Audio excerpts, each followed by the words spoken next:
Made possible through Boeing, a startup called Mini PCR that makes equipment for biology research, and the ISS National Lab. All right, we're just under 6 minutes till, oh no, 6:56. I am having a hard time, guys, but we're close to terminal count. So let's bring back Shiva live from SpaceX headquarters in Hawthorne, California, and Daryl here on Florida Space Coast to walk us through the final moments of the countdown. Guys, take it away. Thanks, Megan. Now, the SpaceX team is not working any significant issues with both Falcon or Dragon at the moment. And the weather, I hope, is continuing to trend well. Like Daryl had mentioned earlier, we're keeping an eye on some clouds and potential precipitation. And we're going to keep our ear out to the loops to make sure we remain go for launch. The range does remain go for launch at this time.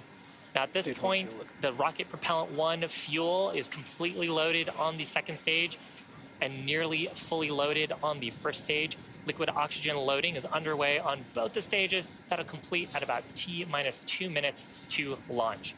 At this point, we're also loading helium gas into both the stages. Falcon 9 uses that helium as a pressurant to backfill the propellant tanks as we consume that liquid oxygen and RP1 by the Merlin engines during ascent. Helium load began before the broadcast went live, and it'll continue to top up until about 1.5 minutes before the launch. To make sure engine startup goes well, SpaceX performs an engine chill. This happened, will happen, has happened at T-minus 7 minutes. Flowed a small amount of the super chilled LOX into the Merlin engine's turbo pumps. And this is done to avoid a thermal shock to the system when that flow of super chilled liquid oxygen hits the prop system. Now, Dragon began its startup sequence at T-minus 35 minutes when it coordinated timing with the Falcon 9. Dragon now currently undergoing vehicle health checks with the next big step just before liftoff when the cargo spacecraft transitions to internal battery power. Dragon is in terminal count. And we just heard that call out for Dragon being in terminal count. And the strong back retract, that's perfect timing. That large truss structure next to the vehicle is called the transporter erector or the strong back. And as was called out on the loops, it pulls away from the vehicle in preparation for liftoff. We'll see those clamp arms around the body of the second stage start to retract. And then shortly after that, the whole structure will pull away from Falcon 9. Now, in these last few minutes, Falcon 9 is performing a set of final health checks on its primary communications, avionics, and propulsion systems in preparation for liftoff just about 4 minutes away from now. We're also going to continue to hear call-outs throughout that the engines are sufficiently chilled in as we get closer to liftoff. And on our screen right there, you can see those clamp arms beginning to open around the second stage in between some of that cooling of the Florida air around the second stage. And shortly after, we'll see the white truss structure on the right-hand side of the vehicle begin to pull away from Falcon 9.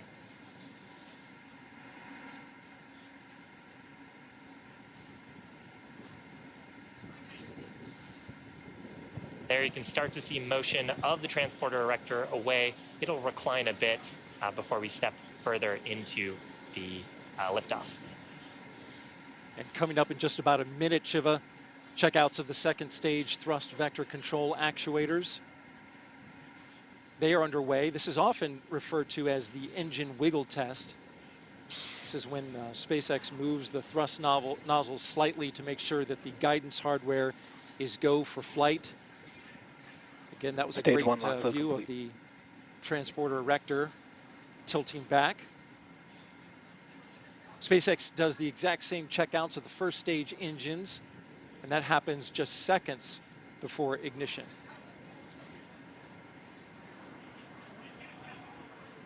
At the time of launch, 8:44 and 22 seconds p.m. Eastern Time, the International Space Station will be over the Pacific Ocean, 257 statute miles in altitude.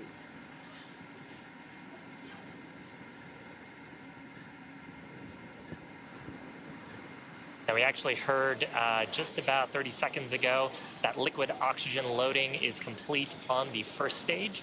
And coming up here, just under 20 seconds, we'll hear a similar call out on the second stage. That will wrap up propellant loading on Falcon 9 in preparation for launch.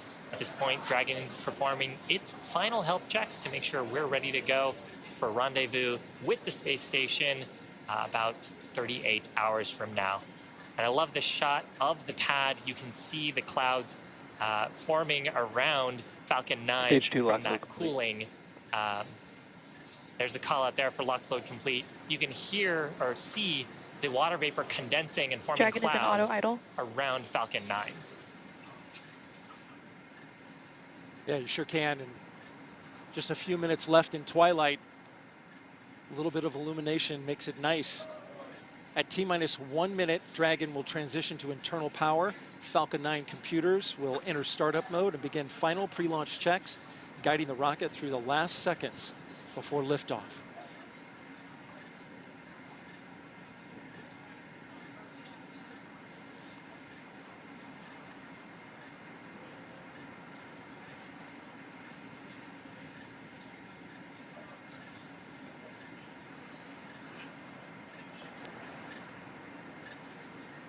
Falcon 9 is in startup. There you have the call. Dragon is in countdown. Both stages are now pressurizing for launch. LD is go for Falcon 9, CRS-25 launch. So range is go, weather is go.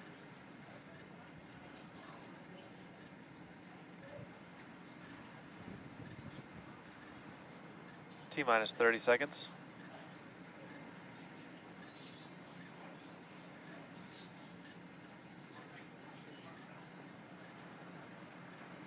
It's a beautiful time of day to watch this launch if you're out on the beach. T-minus 15. And here we go. 10, 9, 8, 7, 6, 5, 4, 3, 2, 1. Engine ignition. And liftoff. Liftoff of SpaceX's Falcon 9 rocket, launching Dragon on the 25th mission to resupply the International Space Station with cool science and a new advanced instrument to more effectively study our planet's climate.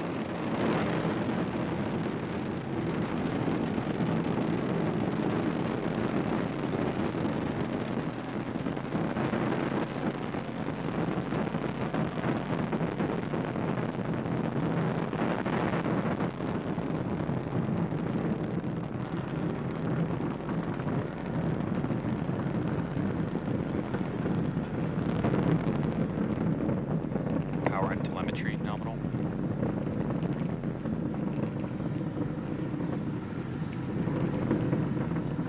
We are 50 seconds into flight. Successful liftoff from the Kennedy Space Center, Launch Complex 39A. Falcon 9 is heading towards its next major milestone.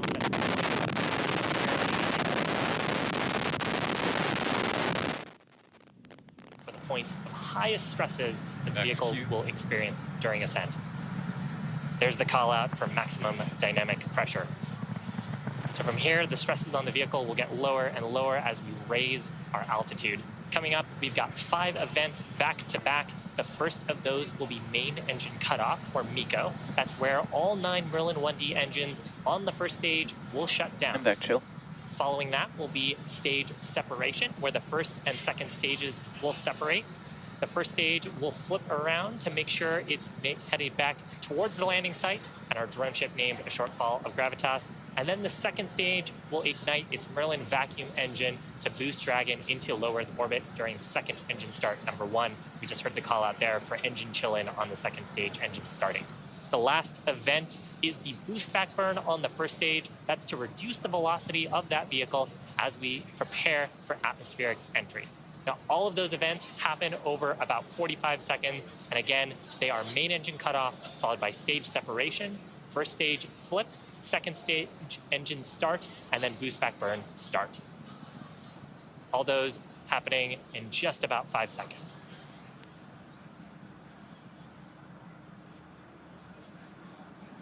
MECO. Stage separation confirmed. Fantastic sight. I'm back startup. So the first 3 of those events are complete. Startup. And now the boost back burn is underway. The shot on our screen right now is of the Merlin vacuum engine on the second stage. And as this view toggles, you may catch the first stage. It is firing its Merlin 1D engines that burn on the first stage, lasting about 30 seconds. And you can see the plume on the first stage on the left-hand side of your screen as we're doing the boost back burn. Stage 1 boost back shutdown.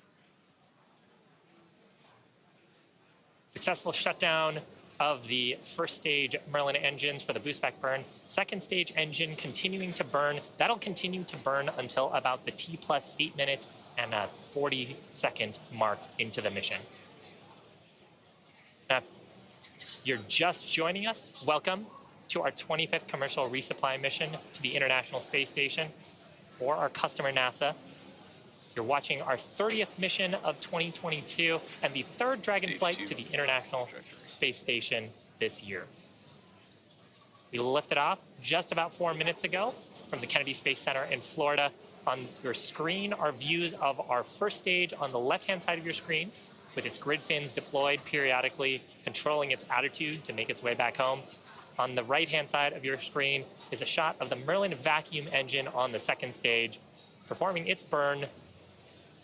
It'll continue to burn for about another 4 minutes to take Dragon up to low Earth orbit.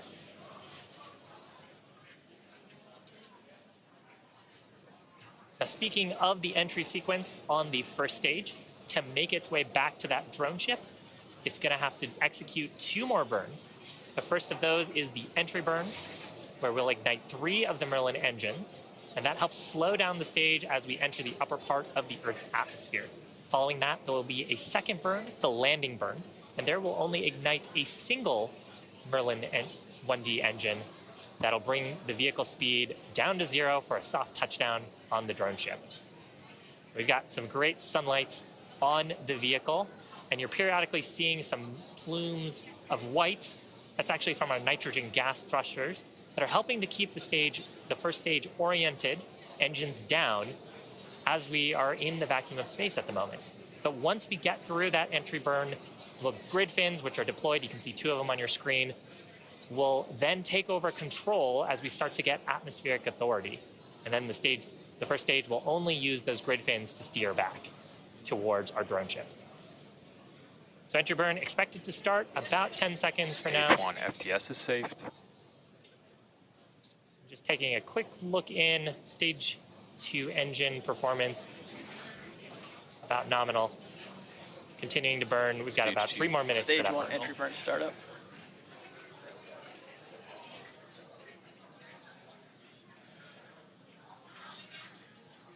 So you can see the velocity on the first stage, bottom left-hand side of your screen, rapidly slowing down as we Stage 1 fire entry burn shutdown. the entry burn. That burn only lasting about 15 seconds. And now we're doing a quick attitude correction to make sure we're pointing the heat shield down.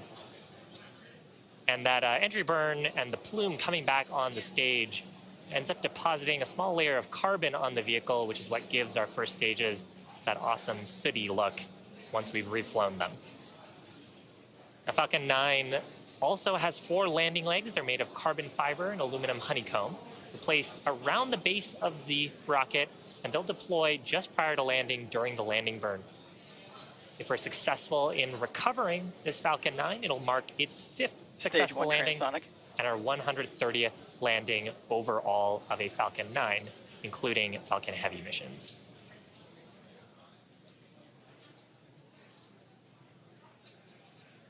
So landing burn coming up shortly.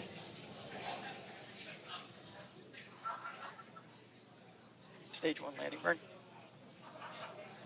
Keep an eye out on the speed on the left-hand side of your screen. That's the velocity of the first stage. We're going to see that come all the way down to 0. On the right-hand side of your screen is our drone ship. And also keep an eye out on the left-hand side of your screen for landing leg deploy.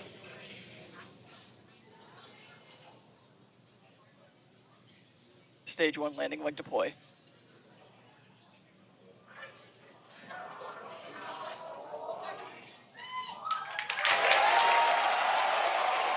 People real excited behind me.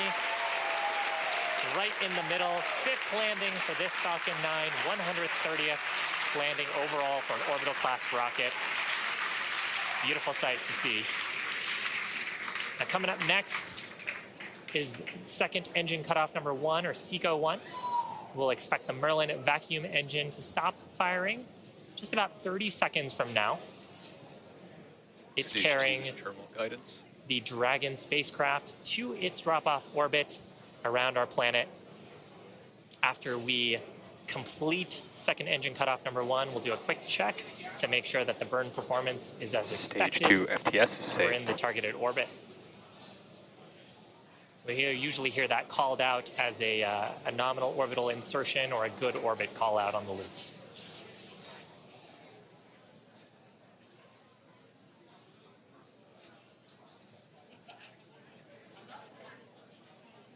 And back shutdown.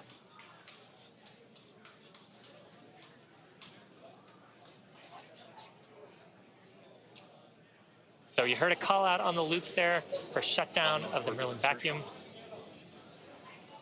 There's nominal orbital insertion. So that means that the ground teams have assessed the orbit and stage 2 is right where we want it to be.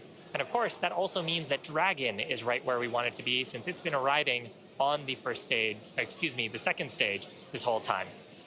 Now, if you're just joining us, we're about T+9 minutes, 20 seconds into the mission. On to the screen next to me is a view of the Merlin vacuum engine with Earth behind it on the second stage.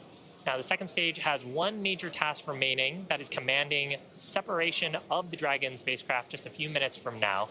And we're hoping to have video of separation from the top of the second stage. We actually got a quick glimpse of it before, but we've got a camera that looks up into the trunk of Dragon and gives us a little peek at some of the cargo that we're taking in that unpressurized section. You can see the EMIT payload there on the left-hand side of the screen. Now, the CRS-25 capsule will be joining the Crew 4 vehicle, Capsule Freedom, which is currently on orbit. So we'll be back to dual Dragons docked at the International Space Station. CRS-25 will be headed to the Forward Harmony port on Node 2. And we're expecting it to arrive on the 16th around 11:20 a.m. Eastern Time. There, it'll spend about 1 month attached at the International Space Station. Now, as for the cargo, today we are delivering more than 5,800 pounds of science, research, crew supplies, as well as vehicle hardware to the orbiting lab and its crew.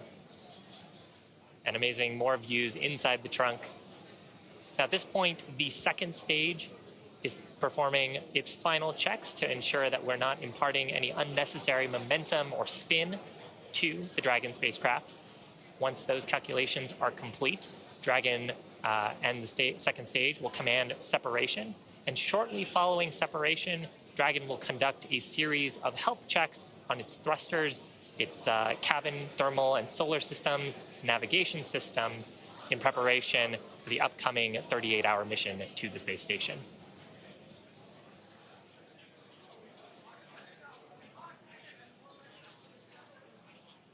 Got about 30 seconds to go. If you're just joining us, we're looking at the second stage. Coming up real shortly to Dragon separation. This particular Dragon marking its 3rd flight, and it also the first third reuse of our upgraded cargo vehicle.